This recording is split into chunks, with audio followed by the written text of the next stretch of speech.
اطاعت کے لیے علم اور یقین کی ضرورت۔ پچھلے باب میں تم کو معلوم ہو چکا ہے کہ اسلام دراصل پروردگار کی اطاعت کا نام ہے۔ اب ہم بتانا چاہتے ہیں کہ انسان اللہ تعالیٰ کی اطاعت اس وقت تک نہیں کر سکتا جب تک اسے چند باتوں کا علم نہ ہو، اور وہ علم یقین کی حد تک پہنچا ہوا نہ ہو۔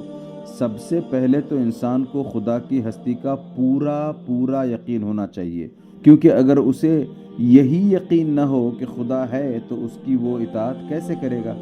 اس کے ساتھ خدا کی صفات کا علم بھی ضروری ہے۔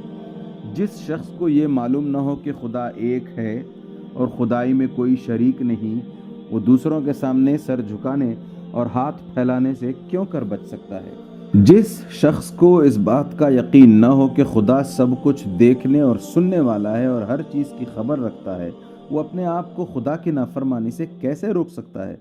اس بات پر جب تم غور کرو گے تو تم کو معلوم ہوگا کہ خیالات اور اخلاق اور اعمال میں اسلام کے رستے پر چلنے کے لیے انسان میں جن صفات کا ہونا ضروری ہے، وہ صفات اس وقت تک پیدا نہیں ہو سکتی جب تک کہ اس کو خدا کی صفات کا ٹھیک علم نہ ہو، اور یہ علم بھی محض جان لینے کی حد تک نہ رہے، بلکہ اس کو یقین کے ساتھ دل میں بیٹھ جانا چاہیے، تاکہ انسان کا دل اس کے مخالف خیالات اور اس کی زندگی اس علم کے خلاف عمل کرنے سے محفوظ رہے۔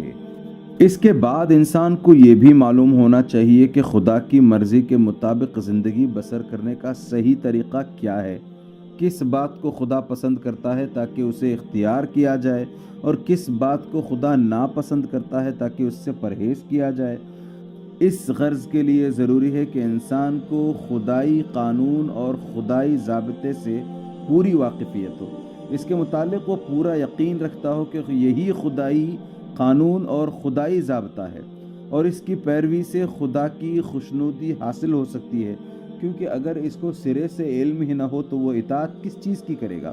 اور اگر علم تو ہو لیکن پورا یقین نہ ہو، یا دل میں یہ خیال ہو کہ اس قانون اور اس ضابطے کے سوا دوسرا قانون اور ضابطہ بھی درست ہو سکتا ہے، تو اس کی ٹھیک پابندی کیسے کر سکتا ہے؟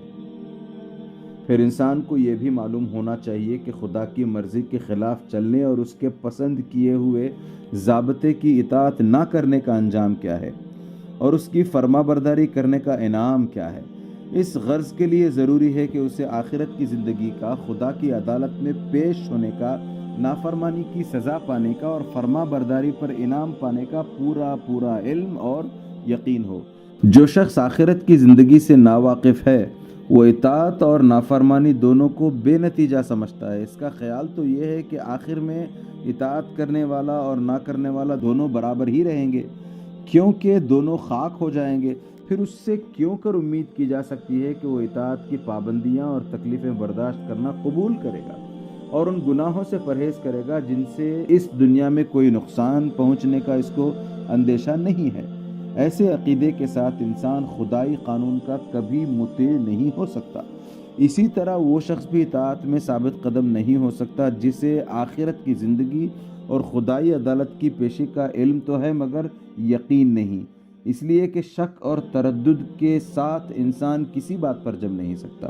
تم ایک کام کو دل لگا کر اسی وقت کر سکو گے جب تم کو یقین ہو کہ یہ کام فائدہ بخش ہے، اور دوسرے کام سے پرہیز کرنے میں بھی وہ اسی وقت مستقل رہ سکتے ہو جب تمہیں پورا یقین ہو کہ یہ کام نقصان دہ ہے۔ لہٰذا معلوم ہوا کہ ایک طریقے کی پیروی کرنے کے لیے اس کے انجام اور نتیجے کا علم ہونا بھی ضروری ہے، اور یہ علم ایسا ہونا چاہیے جو یقین کی حد تک پہنچا ہوا ہو۔ ایمان کی تعریف۔ اوپر کے بیان میں جس چیز کو ہم نے علم اور یقین سے تعبیر کیا ہے اسی کا نام ایمان ہے۔ ایمان کے معنی جاننے اور ماننے کے ہیں۔ جو شخص خدا کی وحدانیت اور اس کی حقیقی صفات اور اس کے قانون اور اس کی جزا و سزا کو جانتا ہو اور دل سے اس پر یقین رکھتا ہو، اس کو مومن کہتے ہیں۔ اور ایمان کا نتیجہ یہ ہے کہ انسان مسلم یعنی خدا کا مطیع اور فرما بردار ہو جاتا ہے۔ ایمان کی اس تعریف سے تم خود سمجھ سکتے ہو کہ ایمان کے بغیر کوئی انسان مسلم نہیں ہو سکتا۔ اسلام اور ایمان کا تعلق وہی ہے جیسے درخت کا تعلق بیج سے ہوتا ہے۔ بیج کے بغیر تو درخت پیدا ہی نہیں ہوتا۔ البتہ ہو سکتا ہے کہ زمین میں بیج بویا جائے مگر زمین خراب ہونے کی وجہ سے یا آب و ہوا اچھی نہ ملنے کی وجہ سے درخت ناقص نکلے۔ بالکل اسی طرح اگر کوئی شخص سرے سے ایمان ہی نہ رکھتا ہو تو یہ کسی طرح ممکن نہیں کہ وہ مسلم ہو۔ البتہ یہ ضرور ممکن ہے کہ کسی شخص کے دل میں ایمان ہو مگر اپنے ارادے کی کمزوری یا ناقص تعلیم و تربیت اور بری صحبت کے اثر سے وہ پورا اور پکا مسلمان نہ ہو۔ ایمان اور اسلام کے لحاظ سے تمام انسانوں کے 4 درجے ہیں۔ ایک وہ جو ایمان رکھتے ہیں اور ان کا ایمان انہیں خدا کے احکام کا پورا مطیع بناتا ہے۔ جس بات کو خدا ناپسند کرتا ہے اس سے وہ اس طرح بچتے ہیں جیسے کوئی شخص آگ کو ہاتھ لگانے سے بچتا ہو، اور جس بات کو خدا پسند کرتا ہے وہ اس کو ایسے شوق سے کرتے ہیں جیسے کوئی شخص دولت کمانے کے لیے شوق سے کام کرتا ہے۔ یہ اصلی مسلمان ہیں۔ دوسرے وہ جو ایمان تو رکھتے ہیں مگر ان کا ایمان اتنا طاقتور نہیں کہ انہیں پوری طرح خدا کا فرما بردار بنا دے۔ یہ اگرچہ کمتر درجے کے لوگ ہیں لیکن بہرحال مسلم ہیں۔ یہ اگر نافرمانی کرتے ہیں تو اپنے جرم کے لحاظ سے اس کی سزا کے مستحق ہیں، مگر ان کی حیثیت مجرم کی ہے، باغی کی نہیں، اس لیے کہ یہ بادشاہ کو بادشاہ مانتے ہیں اور اس کے قانون کو قانون تسلیم کرتے ہیں۔ تیسرے وہ جو ایمان نہیں رکھتے مگر بظاہر ایسے عمل کرتے ہیں جو خدائی قانون کے مطابق نظر آتے ہیں، یہ دراصل باغی ہیں۔ ان کا ظاہری نیک عمل حقیقت میں خدا کی اطاعت اور فرما برداری نہیں ہے، اس لیے اس کو کچھ اعتبار نہیں۔ ان کی مثال ایسے شخص کی سی ہے جو بادشاہ کو بادشاہ نہیں مانتا اور اس کے قانون کو قانون ہی تسلیم نہیں کرتا۔ یہ شخص اگر بظاہر ایسا عمل کر رہا ہو جو قانون کے خلاف نہ ہو تو تم یہ نہیں کہہ سکتے کہ وہ شخص بادشاہ کا وفادار اور اس کے قانون کا پیرو ہے۔ اس کا شمار تو بہرحال باغیوں ہی میں ہوگا۔ چوتھے وہ جو ایمان بھی نہیں رکھتے اور عمل کے لحاظ سے بھی شریر اور بدکار ہیں۔ یہ سب سے بدتر درجے کے لوگ ہیں کیونکہ یہ باغی بھی ہیں اور مفسد بھی۔ انسانی طبقوں کی اس تقسیم سے یہ بات ظاہر ہو جاتی ہے کہ ایمان ہی پر دراصل انسان کی کامیابی کا انحصار ہے۔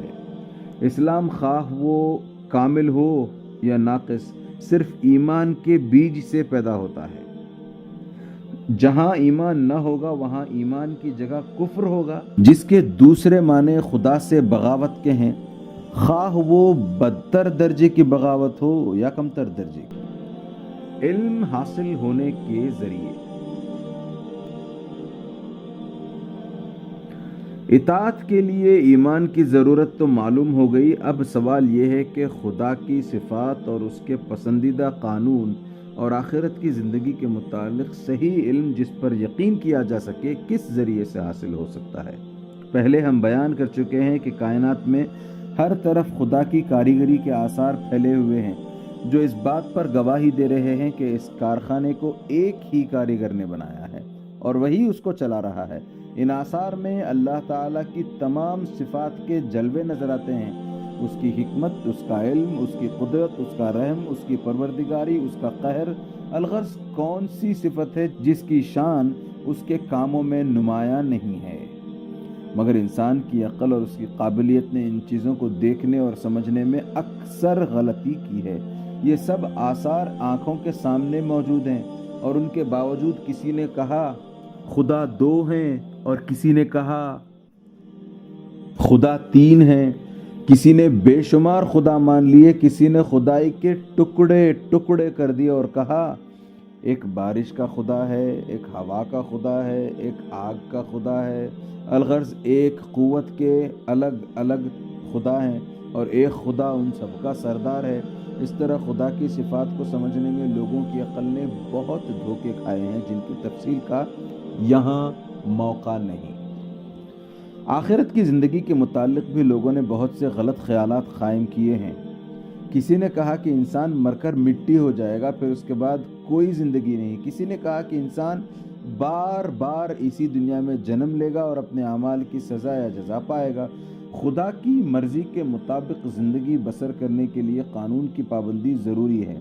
اس کو تو خود اپنی عقل سے بنانا اور بھی زیادہ مشکل ہے۔ اگر انسان بہت صحیح عقل رکھتا ہو اور اس کی علمی قابلیت نہایت اعلیٰ درجے کی ہو، تب بھی سال ہاں سال کے تجربے اور غور و خوض کے بعد کسی حد تک ان باتوں کے متعلق رائے قائم کر سکے گا، اور پھر بھی اس کو کامل یقین نہ ہوگا کہ اس نے پورا حق معلوم کر لیا ہے۔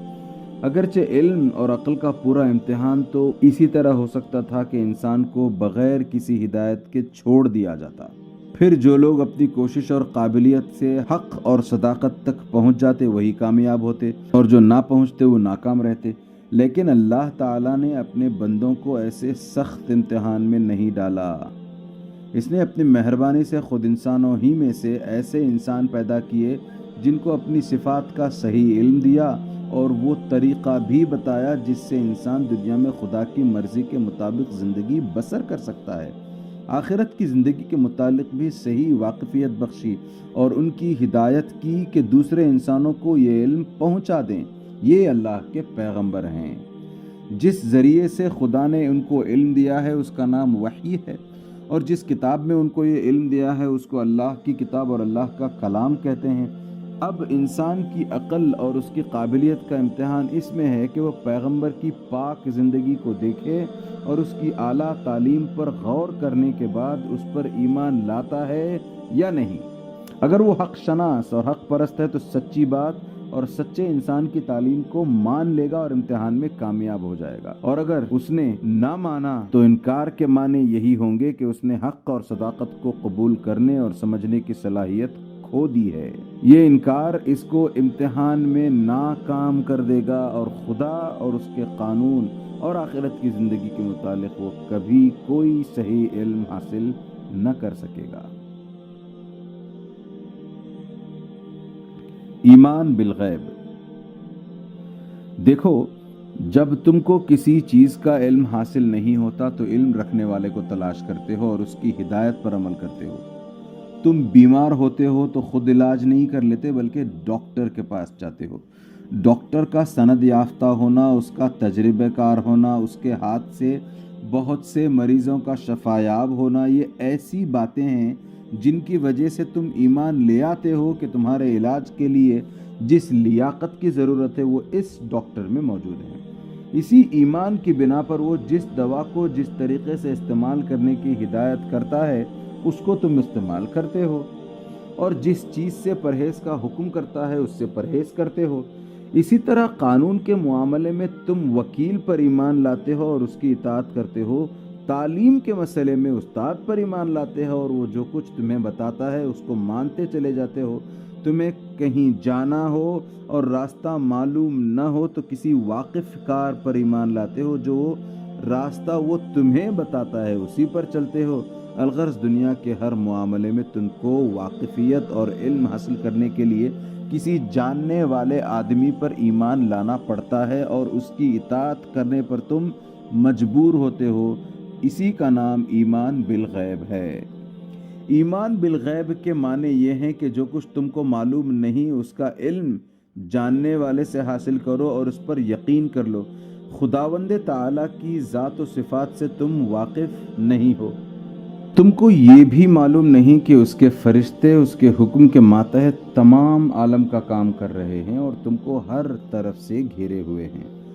تم کو یہ بھی خبر نہیں کہ خدا کی مرضی کے مطابق زندگی بسر کرنے کا طریقہ کیا ہے۔ تم کو آخرت کی زندگی کا بھی صحیح حال معلوم نہیں۔ ان سب باتوں کا علم تو تم کو ایک انسان سے حاصل ہوتا ہے جس کی صداقت، راست بازی، خدا ترسی، نہایت پاک زندگی اور نہایت حکیمانہ باتوں کو دیکھ کر تم تسلیم کرتے ہو کہ جو کچھ وہ کہتا ہے سچ کہتا ہے۔ اس کی سب باتیں یقین لانے کے قابل ہیں۔ یہی ایمان بالغیب ہے۔ اللہ تعالیٰ کی اطاعت اور اس کی مرضی کے مطابق عمل کرنے کے لیے ایمان بالغیب ضروری ہے، کیونکہ پیغمبر کے سوا کسی اور ذریعے سے تم کو صحیح علم حاصل ہو نہیں سکتا، اور صحیح علم کے بغیر تم اسلام کے طریقے پر ٹھیک چل نہیں سکتے۔